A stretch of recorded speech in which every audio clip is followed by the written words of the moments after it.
दक्ष police news, पहिले खाकी मग बाकी.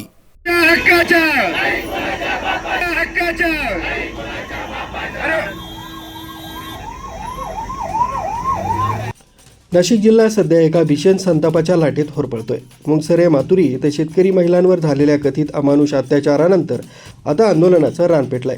पोलीस अधिकारी घरात घुसून मारहाण करण्यासाठी आहेत का, असा सवाल विचारत आज नाशिक जिल्हाधिकारी कार्यालयावर शेतकरी आणि ग्रामस्थांचा जनक्षोभ उसळला होता.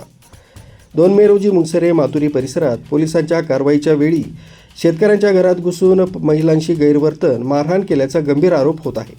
त्र्यंबकेश्वर इगतपुरी प्रांताधिकारी पवन दत्ता यांच्यावर या प्रकरणी गंभीर आरोप करण्यात आले. या घटनेने संपूर्ण जिल्ह्यात संताप व्यक्त केला जातोय.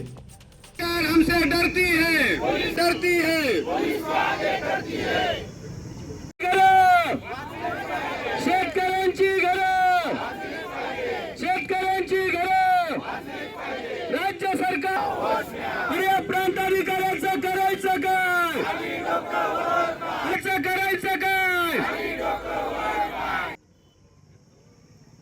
आज 4 मे रोजी छावा क्रांतीवीर सेना आणि हजारो शेतकरी बांधवांनी जिल्हाधिकारी कार्यालयावर धडक देऊन निदर्शने केली.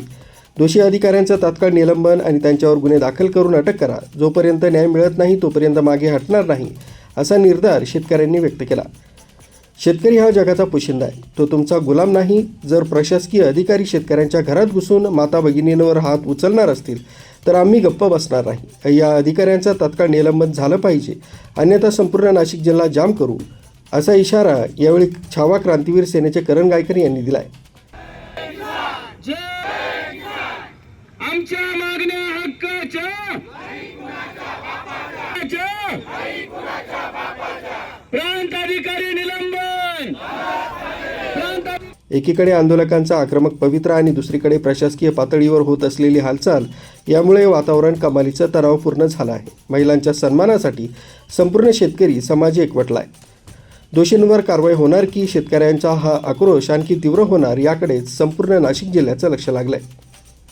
न्यूज ब्युरो, दक्ष पोलीस न्यूज, नाशिक.